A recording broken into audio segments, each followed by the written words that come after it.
Good evening again. I'd like to call the committee of the whole for the Village of Cary for Tuesday, August 18th, 2020 to order with roll call, please. Betts. Here. Collier. Here. Favelli. Here. Kraus. Here. Weinhammer. Here. McAlpine. Here. Thank you. Would you join me in the Pledge of Allegiance?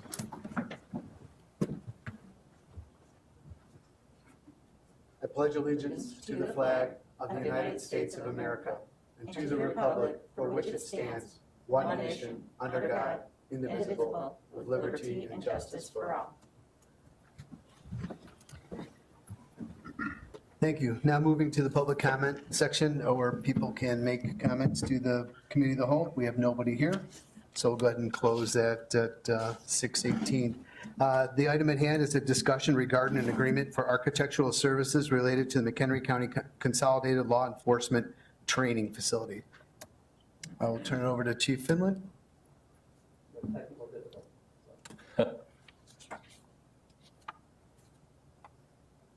Again, thank you very much. Again, as a little bit of background in regards to what we're looking at doing here is we're a group of agencies that were interested in identifying certain elements of our operations that everyone would benefit from. One of those things we found was that a firearms range and a training area would be advantageous for all the More technical difficulties here, I guess, Chief. Sorry about that. for me today, is it? But I'm certain that after all these difficulties, it'll be worth it. Yeah. So using a CCOM as a model, that's a concerted effort that resulted in a very efficient, very effective communication center. And it was advantageous both economically and operationally for all those agencies involved.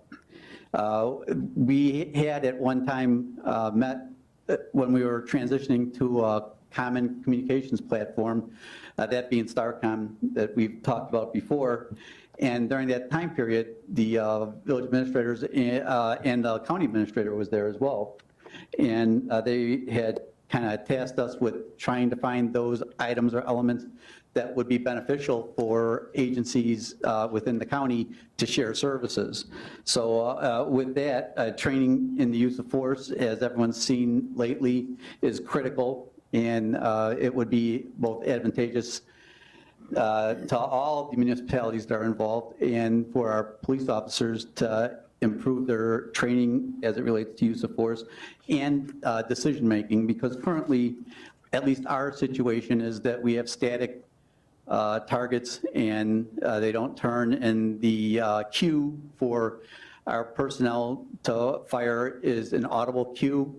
And what we can do if we have a proper facility is to have targets that turn, and that our personnel can use a visual cue as well as audio cues to determine if they should use force, specifically deadly force, in these situations.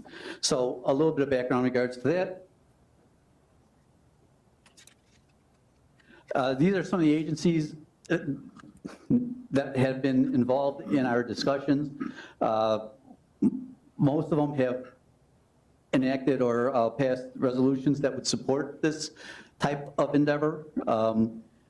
We have had some discussions with these agencies, and in our last meeting in regards to this at the sheriff's training room, when we were looking at a existing facility, although we have some agencies that are concerned about their economic conditions, there is still interest in participating in this. So, and everyone, I believe, thinks this is a worthy endeavor in regards to both, philosophically and, again, operationally. And what is common to all the agencies within McHenry County are that none of these agencies have an indoor firing range, and some agencies leave the county to do their training. So this begins, is one of those situations where there is a common denominator related to the need for a training facility and a firearms training facility specifically. So a little bit of history in regards to how we get here is that initially we had met and we were discussing a modular range that would have been erected or installed in Heartland, and that's the first. And I'm going to take you down a drive down Route 14. So we started in Heartland, and we looked at a modular range first, and that was expensive as it related to the modular range and what we were looking at. Plus, there were some issues related to if we were to move that range, there's consideration related to hazardous materials and things of that nature. So we started looking at a traditional structure in that location, and we became aware of an existing facility that may be available for purchase by our group. So we kind of looked at that for a while.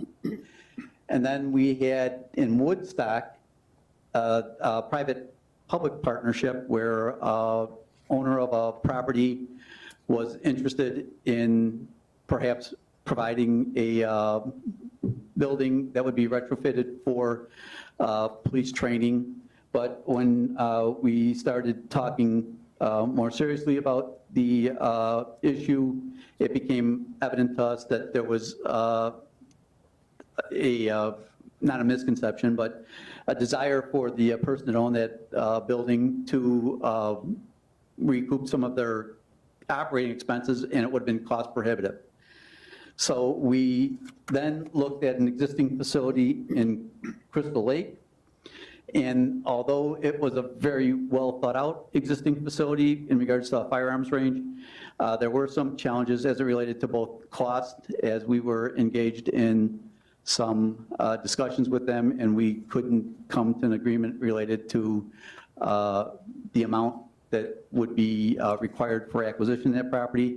And there were some restrictions in regards to operation. There was not a 24-hour access to that particular facility, and there's one of the requirements for this facility, and the desire is to make it available 24 hours a day, 7 days a week, so that we can have our personnel train on duty and go back to that efficient and effective situation that we were trying to achieve here. Any questions in regards to the sites that we've looked at? And we've gone about this, we've started this maybe 2.5 years ago, 2 years ago, Sheriff?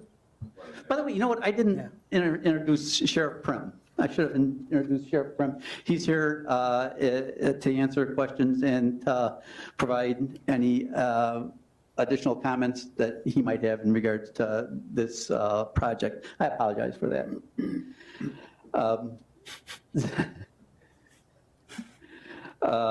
So when we started analyzing this, we looked at the southeast quadrant of the county in regards to where the majority of the population is in the county, number one, but the majority of police officers.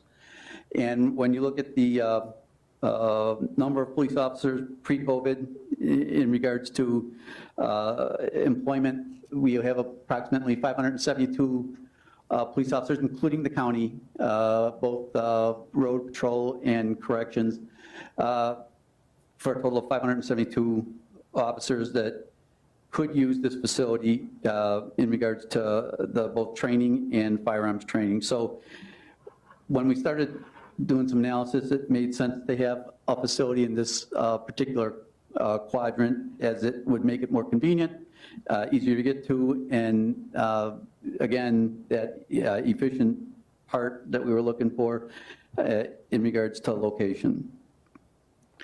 So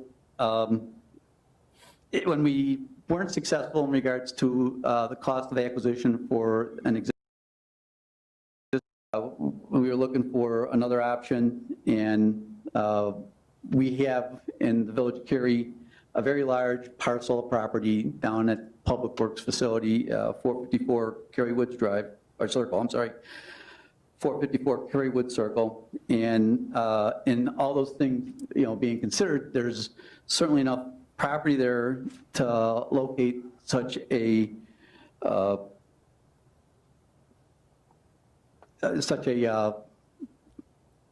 structure or operation as it relates to the particular area down there, I discussed this with the Director of Public Works, Eric Morimoto, and he didn't have any particular, negative ideas in regards to this matter. So there's some very good features of this area, and that is that it's in a limited manufacturing area, number one, and there's some limited residential exposure, which in the existing facility in Crystal Lake, we had some residential uses behind it. And when I started looking at this, I started looking at trying to build a facility that was cost friendly in regards to perhaps looking at a different structure like a steel building as an exterior and then building a structure within that structure to contain a firearm round inside of that particular building. And when we did meet with some of the individuals that I'll talk about at the end of this presentation, I was informed that maybe we were kind of looking at this from the wrong perspective and that it might be better just to build the structure with cement block walls and things of that nature to contain around, because when I talk about the elements of this facility, you'll learn that there's two particular different types of construction that are going to be involved. One will be for the firearms range, and one is more like an office building in the front of the area that would contain the classroom and like the restrooms and the control rooms. So as you can see here, this is located in the limited manufacturing. White Star is basically where we would locate this facility if our due diligence indicated that that was a proper place for it. In our Unified Development Ordinance, under that specific zoning, there's two uses. One that's a public safety facility, and that is shall be allowed, and then an archery gun range, which is a conditional use, but both uses would be permitted in that particular zoning use. This is kind of a map of the topography, and you'll note that there's two lines of elevation here, one's at 770 and one's at 780. So this particular area where that blue box is would be the target area where we would place the structure, and the difference between the area closest to the parking lot to the drying beds for the wastewater treatment plant, or I'm sorry, yeah, wastewater treatment, is about 10 feet. And that kind of plays into advantage in regards to perhaps the way that this facility could be built. And I'll show you that here in a minute. Is everyone too, just to orient the board, is everyone familiar with that site of just where the main public works building is? You can see that on the kind of the lower middle half of the screen. So when you drive in, there's the main parking lot, there's the main building. If you keep going straight ahead, is where we keep the mulch generally, and then the site, as the chief had mentioned, there's a drying beds that's that large block kind of in the middle of your screen, and then the site that we're talking about would be right in between there. Yep. Well, good. Yes. Yeah, and the other part of this equation is that there's a fence and a secure area, and this particular location that we're suggesting would be outside that secure area for the wastewater treatment plant and public works. So it would share some parking area with public works and some other amenities that I'll talk about in a minute, but there would still be the security of the public works and wastewater treatment. Here's some of the elements of the firearms range that I was, and the training facility for that matter that I was talking about. In our concept, again, everything's predicated on how much something costs to build, right? But our concept is that it would be a classroom that would accommodate 40 persons, and then a 10-lane range. When I was looking at this originally, you had maybe seen that there were dimensions on this that were 50 feet wide and 270 feet long. That was because when I was looking at prefabricated steel structures, that those were the dimensions that those basically came in.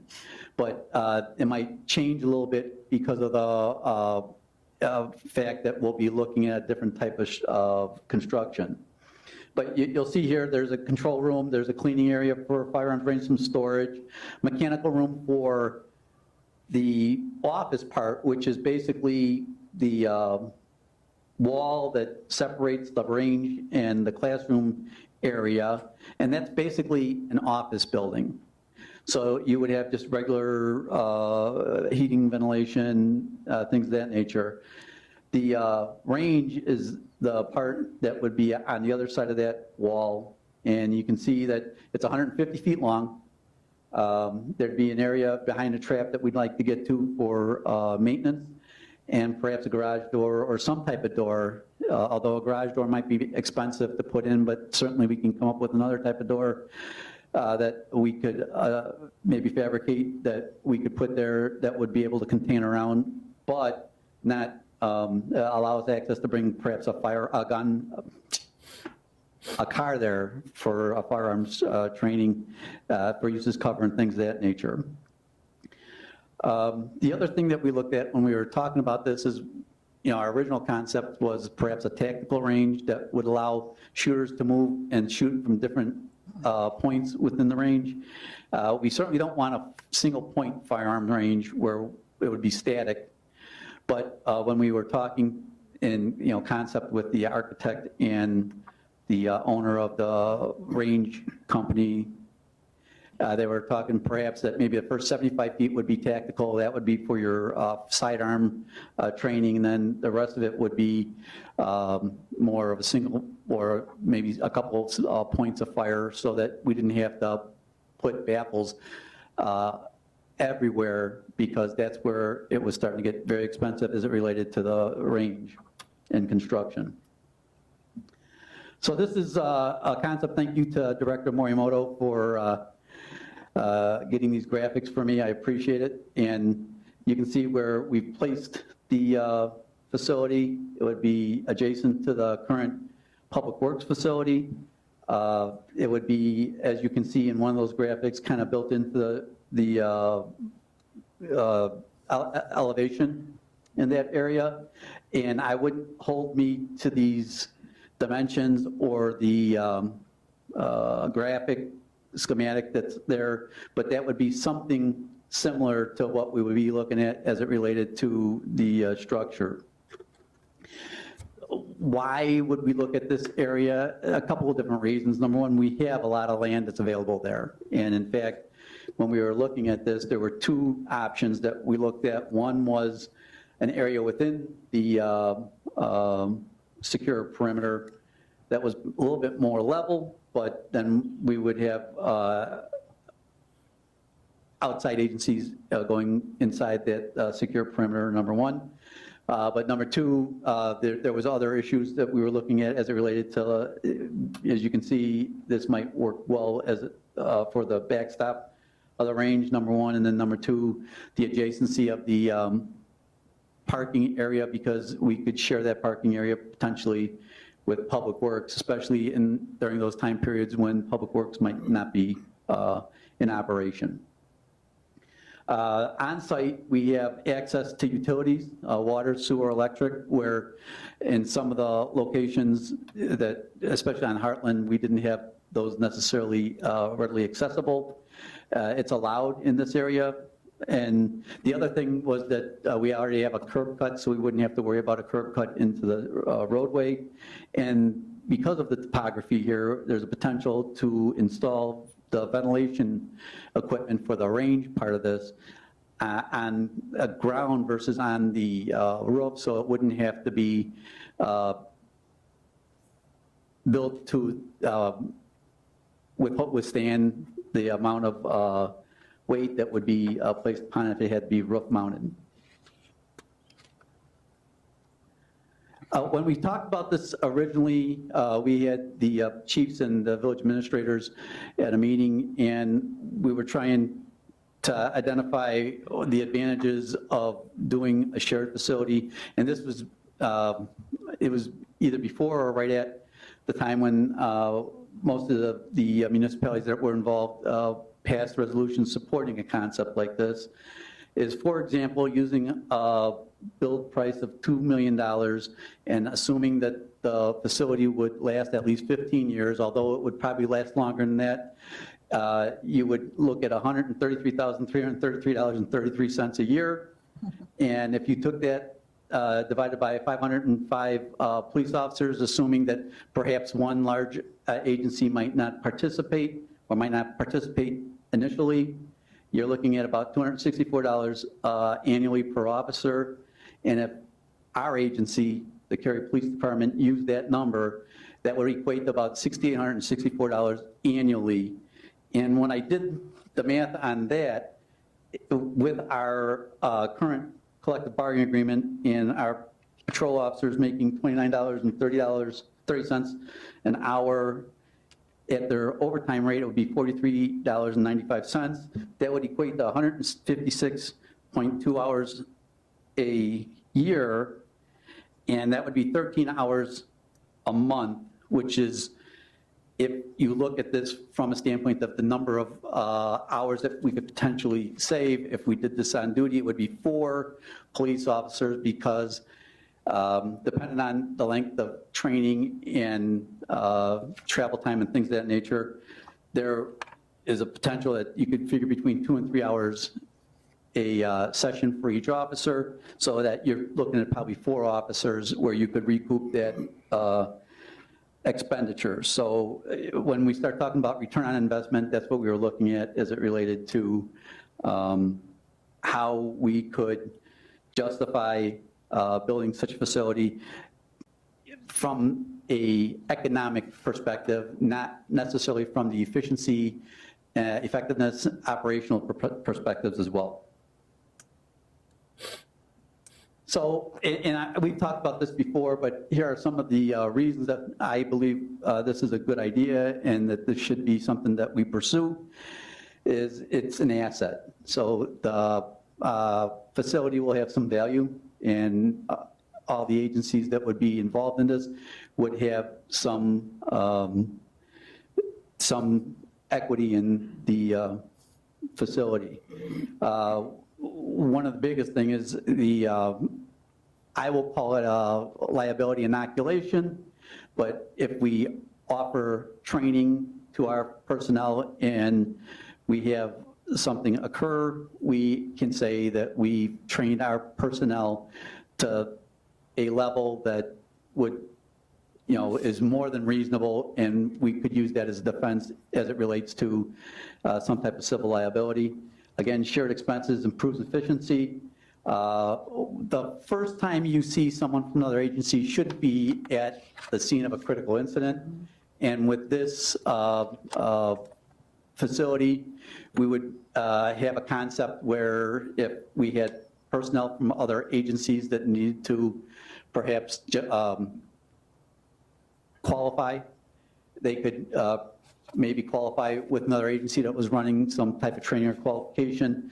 Therefore, number one, it's more efficient, and number two, they get to become familiar with other personnel within the county. It would be readily accessible in an area that is most populated in the county, and we also looked at potential that we could attract some good training because we would have a facility that we could host that training in. And above all, we were trying to improve those critical skills, both proficiency and to have a consistent training level within the county. So that brings us to why I said all this, and that is because we'd like to start phase one of a project that perhaps would put that facility in that area, and that would be for an architect, DDCA out of Prairie Grove, I'm sorry. Spring Grove? No, Prairie Grove. Prairie Grove, and the principal from D5 Ranges met with us, and I can only do so much as it relates to how much I believe it would cost to build such a facility. It's not my expertise, but that's what these people do for a living, and they were very helpful as it related to We have a concept that we'd like to see, and then we have a pocketbook or a funding mechanism that keeps us real. So that would be the first phase of this, would be some schematic design and preliminary pricing documents to determine whether or not this is a feasible endeavor. I believe it is. I believe that, we have to have some starting point to this, but I believe that the location is a good location as it relates to accessibility for utilities and placed in an area that is most populated, both population-wise, and has the most police officers located in that particular quadrant. So, and we did set aside some funding for this endeavor in our capital improvement projects, and I would be looking to use some of that funding to begin this project that ultimately, if the project were to go forward, would ultimately be shared by all the participants in the project. Did you have anything you'd like to say? Doing a great job. You come all this way, and you've got nothing to say? So if anyone has any questions, I'd be happy to address them now. Anybody here? Trustee McAlpine? Sure. I guess first of all, I'd like to say that I love the idea of us being a leader in this. I think that that is, when we talked about this, gosh, 2 years ago, we've been talking about this for quite a while. I've always said that it's not a question of if something is going to happen, it's when it's going to happen. And as we can see from some things, not that I'm comparing us to any of the big cities, but you just never know what's going to happen. And I think that training is of utmost importance. I think investing in our police officers, both here, just not Cary, but the whole county, is beneficial for everybody as well. I want to look at the long-term impacts, and I think the long-term impact of this is very beneficial, the return on the investment, plus just the everything else that goes along with it, with the training and the getting our staff, everything that you mentioned there are great, great things. I look at it as, people coming from out of town. I think that that's a cost savings as well, that if we don't have to send our officers to Woodstock or Heartland or somewhere like that, we can't minimize the cost that is going to be saved to us also in that, besides time and everything that goes along with that as well. So, my questions, and I think that I talked to Jake and the mayor and got some answers with that, with regards to once we get to that next step of making sure how it's going to fund and that we can do it. But investing $7,500 into seeing whether or not this proposal can work for our officers and for the county, to me is a very good investment. I thank you for all the hard work you've done on this to date, both you and Sheriff.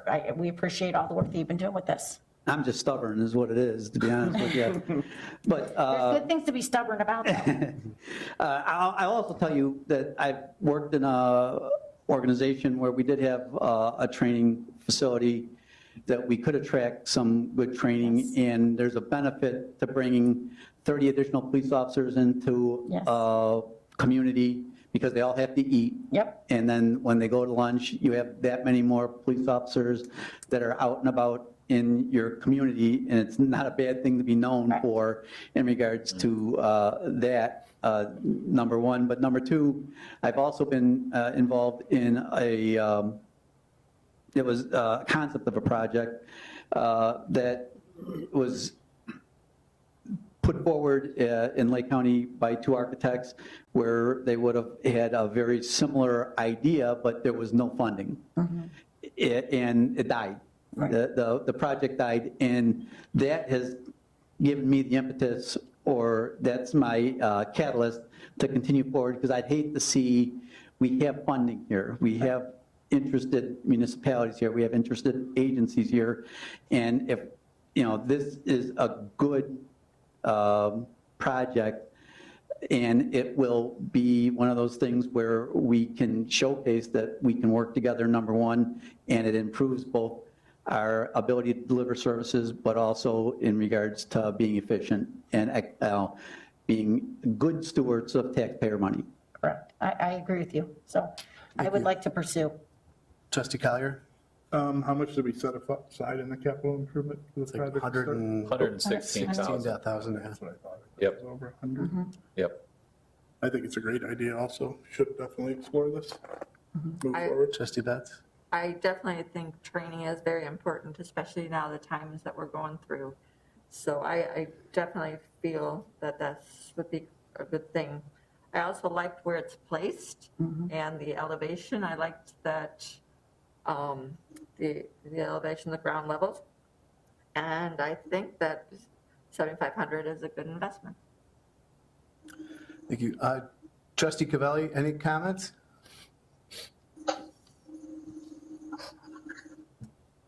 Trustee Cavelli?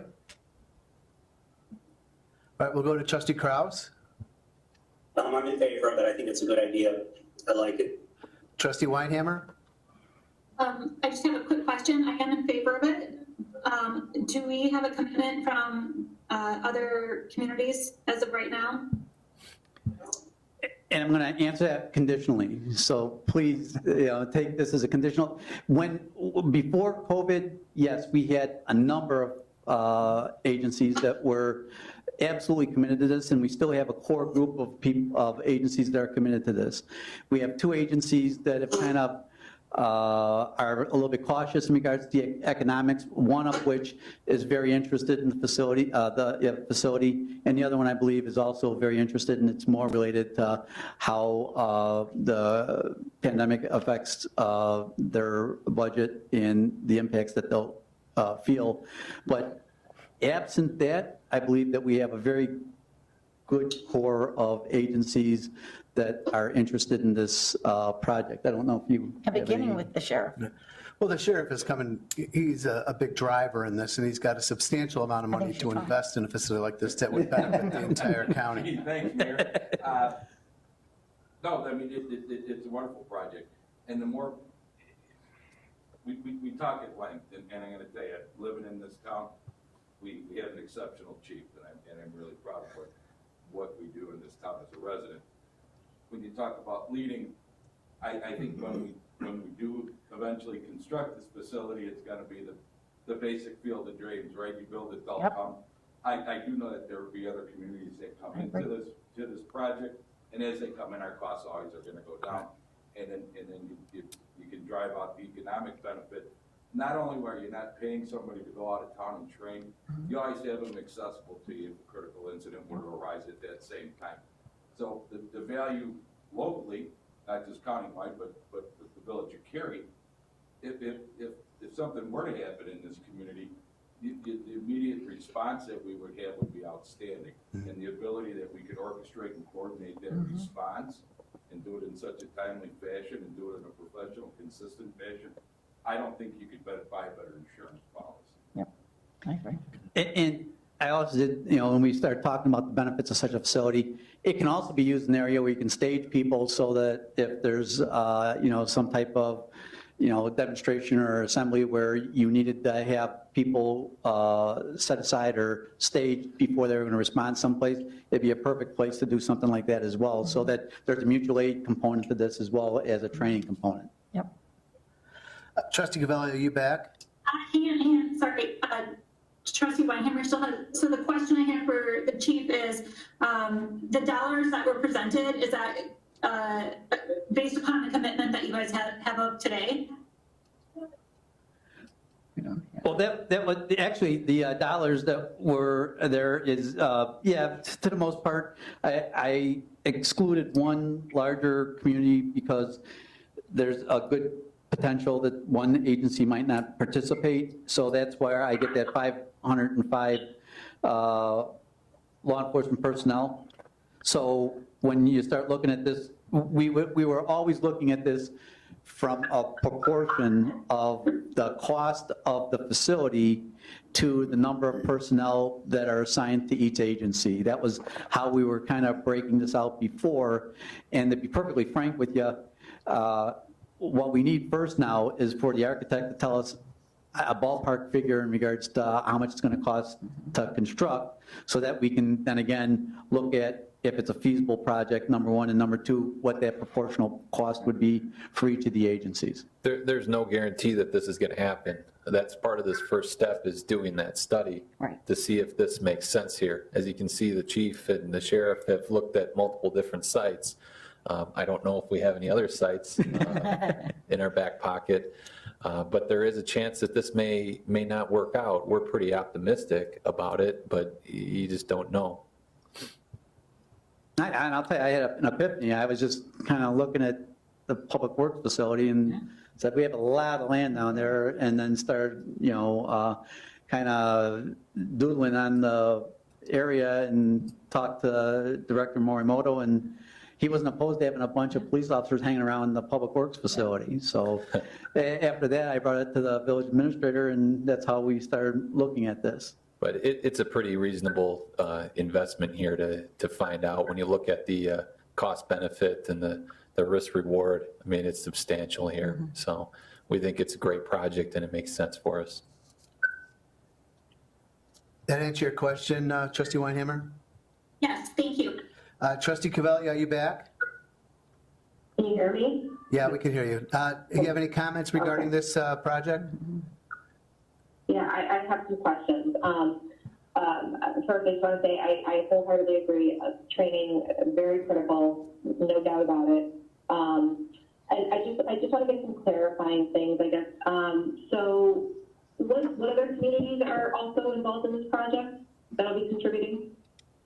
Well, when we started looking at this initially, it would have been Crystal Lake, McHenry County Sheriff's Office, Lake in the Hills, McHenry City Police Department, McHenry County College, Huntley, and Algonquin.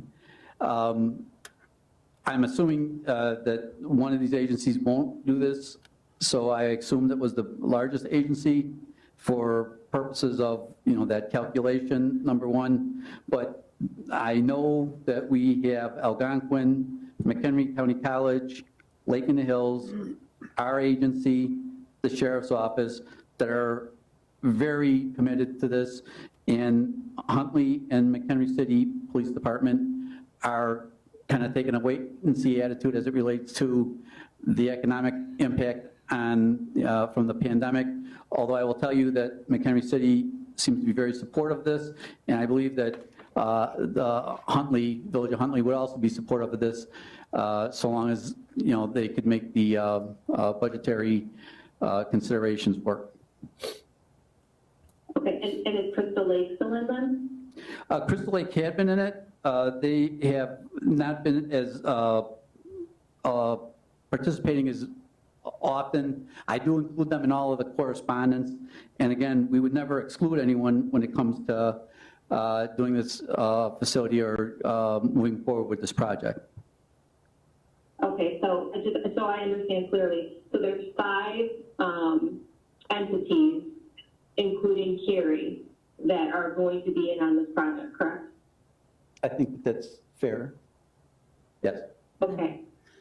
And then I guess, and that leads me to, with McHenry City and Huntley having some economic concerns due to the coronavirus, what about ours? I don't know, this may be more of a question for Jake, but with the impact we've had as a result of this, with the coronavirus, how are our finances as far as this year and projected for next year? Yeah, I would answer that, and I'd say that things are better than we initially anticipated when this whole pandemic started. Also, I would add that these dollars are not coming from the general fund, they're coming from the capital projects fund.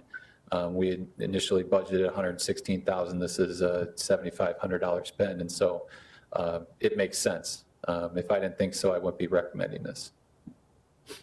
Okay, and the reason why I asked that is because obviously I'm aware of other municipalities that are having these same issues, and they are stopping some of their projects. They're even looking at reducing staffing and other budgetary means to address some of the dollars that have been lost as a result of the virus. So that's one of the reasons why I wanted to ask that. Yep, understood. And then, so with the $7,500, the cost for the phase 1, Is that going to be split amongst the 5 entities?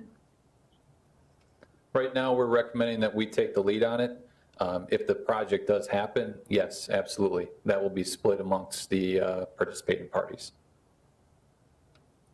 I'm sorry, you said it would be split amongst the 5 departments? If the project happens, it would be spread amongst all of the parties that participate in the project. Okay, so we would absorb the 7,500, and then if it's a go, then the rest of the entities would contribute from there? Correct. Okay.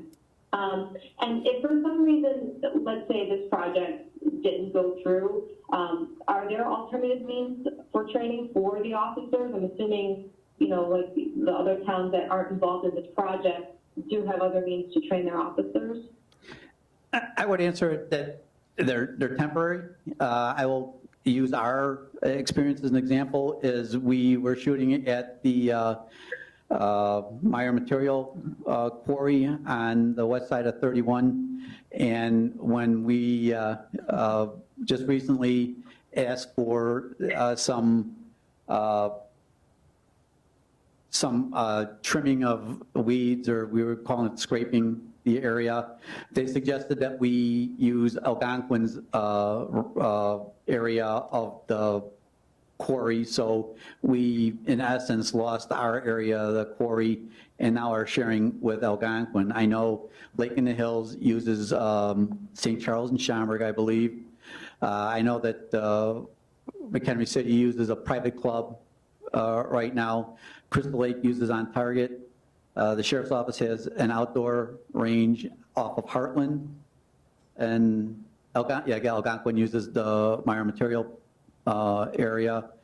And I don't know where McHenry County College trains. On Target, okay. I guess I would be curious to know what options are out there, the costs, the pros and cons, as far as, you know, why this would be more beneficial to invest in, you know, it's a good project, but it's a very expensive project. And I just want to make sure we're spending our money wisely, as I know the rest of the board does as well. So I would like to know what other options in McHenry County exist, what's being used, and why it's not working, and why this project needed instead. And I just have a few more questions. So who would ultimately own the building then? I'm sorry, the sheriff would like to respond. So you asked the question, what other facilities are out there? The answer is there's none. There's not a facility out there. There's not a facility. There's not a facility in the county that we can do this type of universal training where we'd be able to organize and coordinate the training among the offices and agencies throughout the county to assure the same type of consistency and gain the same type of benefits that we would have from having our own facility. So I mean, if that were the case, I have a facility that I can train at. It's not the best thing for the county. It doesn't accomplish the task that we were asked when this was first brought to our attention, which is find a way that you could share services to improve the services that we provide to this county, and do it in a most efficient and effective way where we could maintain those assets here to the benefit of all of us. And also another aspect of this is there are limitations on all of those facilities as it relates to their use and hours of use. I know On Target, for example, they can't use the range during certain periods in the evening. Law enforcement is limited to the time periods when that particular facility is not in operation. And that's what's advantageous about having a facility like this. Number one, is law enforcement, but number two, and not shared with any other entity or group, but again, it'd be built to our specifications and, you know, available to us 24 hours a day, 7 days a week. Okay, and that's helpful information. I'm not that familiar, obviously, with what McHenry has available and what it doesn't. So, you know, a time restriction, that's helpful to know that. I appreciate that. So, and then I had that question, who will own this building ultimately? Again, I think the concept was that it would be some type of intergovernmental agreement, and it would be owned very much like the template that's used for CCOM. So there would be a board that would govern this, and we would certainly have to go to any of the agencies that would participate and have an intergovernmental agreement with those governing bodies as well. And for those that aren't familiar, CCOM is housed in the city of Crystal Lake, and essentially CCOM pays a small portion of rent to the city to be able to be located in the city of Crystal Lake in their city hall. So there is a master agreement that's set up with the parties, and like the chief said, this would be very similar to that.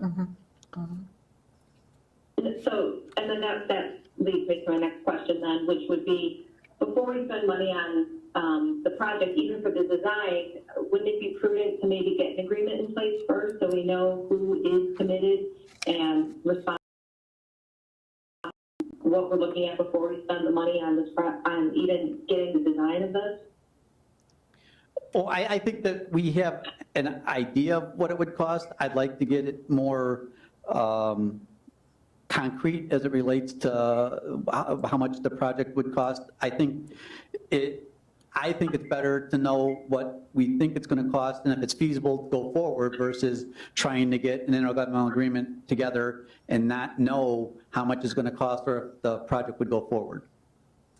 Yeah, this site, it may not work. Like I said before, we're optimistic about it, but there is a chance, who knows what we find out there. But that's part of this analysis for the architect to do it at a very reasonable price, in my opinion, is to look and see if this is a feasible site and a feasible project for us all. So, and I just want to piggyback. If there's these other entities that are involved and that are committed and that want to see if this works, did we ask them if they would help cost share the $7,500, or did we not even ask? Right now, no. This was something that myself and the sheriff looked at and thought that it's worth exploring. And I did promise the group that has been involved in this, that when I got more information, that I would provide it to them so that we can make a decision, an informed decision based on the information that would be provided by, the fabricator of the range, number one, and then the architect, number two. We look at all costs seriously, but I'd say if, it's $7,500, if it would have been more money, absolutely, there would have been a conversation with all the parties. For $7,500, we're trying not to make this too bureaucratic of a process. We're leaders. The Village of Cary is leaders here in shared services. I mean, right now we're working with the county on a coordinated investment study. Exactly this. We're talking about exactly this, ways that we can share services. And as a part of that, there's going to be risks along the way. This year and the next 20 years, we're going to have to take risks to be able to share services. We look at the risk reward on this, and I think it's substantial. To have this located in the Village of Cary, selfishly, it's close to our personnel. Having all the officers or other deputies training in the village, spending their money in the village. So that's how we look at it here. I understand that there's some thoughts and comments and appreciation about the price, but that's where the chief and I are coming from. Well, and I can totally appreciate that, because selfishly, this is probably the best one I've seen so far, because I do like the fact that it's in Cary, because I feel like as a board, we need to advocate for Cary. So I really, of all the projects, I like this one the best. But I do think it's worthwhile having a conversation, because I would like to see the level of commitment, because at any point in time, I don't know if any of these other entities will reevaluate their finances and then decide, right now, just financially, it may not be in their best interest to invest in this. And I know we've done studies before, I think of some of the roadways, I believe it was First Street, where we then shelved the project and we spent that money. So I would at least be interested in having those conversations and seeing if they would help with the cost along the way, because then I would feel like they're more committed to that. Because if a couple people already pulled out, I don't know. Well, I don't I don't think know they that, pulled yeah, I out. wouldn't characterize it as they pulled out, is that they maybe put it in neutral for a little bit, just to see where this is. But I will tell you, at least one of those, and on both of them, I can confidently say, are absolutely committed to this project. It's just a matter of how they do it. I think that's fair. And I think we have to be cognizant of the fact that, you know, the driving force here, we have, the majority of money is coming from the sheriff's office. They're putting the biggest amount of money into this. And I just think we have to look at this and say, from the big picture standpoint, is $7,500 potential investment if it doesn't go somewhere? You know, even if you had a project that is shelved, if it's shelved, I mean, if it's ready to go, that's a lot quicker than the next step if it doesn't happen right now, and for some reason, it winds up having to get pushed a year or something until everyone recovers from COVID, if that's the concern, then we've got the initial work done. And I just think you have to start somewhere, and someone needs to be the leader, and I feel like if we want it in our community, I think the investment to put out $7,500 to get the ball rolling, I think that's a good investment. Okay, I think we have a majority of the board, a substantial amount of the board wants to move forward with this. I think it's a great opportunity. You know, we have a unique opportunity as we do things in McHenry County, we do things for not just the village of Cary, but for everybody else. And it's an unbelievable, generous expenditure on the county Yes. part to that the sheriff's office is bringing to make this happen. This is something we've been talking about for a long time. Municipal partnering is something that we have spearheaded in the village of Cary for many years, and this is something that will take us into the future. I'm a huge supporter of this project. I think it makes sense, especially this day and age. It makes sense that we train together. As Trustee McAlpine had said before, it's not a matter of if it's going to happen, it's when it's going to happen. And we have to be prepared for this. And this is something that I believe will level out the $7,500 expenditure. Once we figure out what the final thing is, that we won't be out that money when this gets done. It will be divvied up amongst the other participants. So I have full confidence in this. A majority of the communities that have looked at this are more than willing to move forward with this. They've got budgets allocated for this, and I think that we could faithfully move forward in knowing that this is a good expenditure, and we are being very prudent with the dollars that we spend. We've had this amount, this is something that's a budgeted item. We've had this budgeted for several years for this exact reason, and I think that the majority of the board wants to move us forward with this. So with the information that I've had, I want to thank Sheriff Prim and Pat Finland for really taking the lead on this and making McHenry County a leader in the police training. I think it makes sense, and thank you very much. And thank you very much, Sheriff Prim, for coming out and offering your opinion on these things. So, okay. I will entertain a motion to adjourn. So moved. Second? Roll call, please. Betts, Yes. Collier, Yes. Weinhammer, Yes. Kraus, Yes. Cavelli, Yeah. McAlpine. Yes. Thank you. We are adjourned. 7:11.